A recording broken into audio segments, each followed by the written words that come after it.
Hey there. Subscribe to my channel. And also press this bell icon.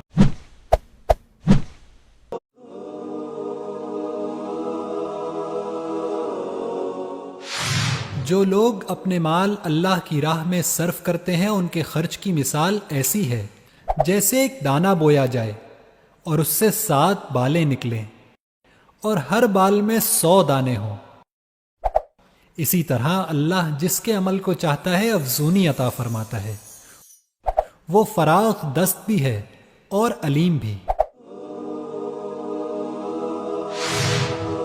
یعنی جس قدر خلوص اور جتنے گہرے جذبے کے ساتھ انسان اللہ کی راہ میں مال خرچ کرے گا، اتنا ہی اللہ کی طرف سے اس کا اجر زیادہ ہوگا۔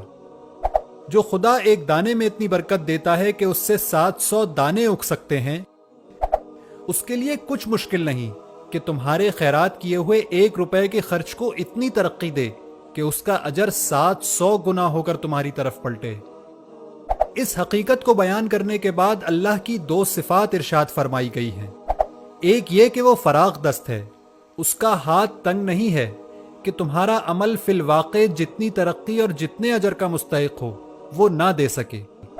دوسرا یہ کہ وہ علیم ہے، بے خبر نہیں ہے کہ جو کچھ تم خرچ کرتے ہو اور جس جذبے سے کرتے ہو اس سے وہ ناواقف رہ جائے اور تمہارا اجر مارا جائے۔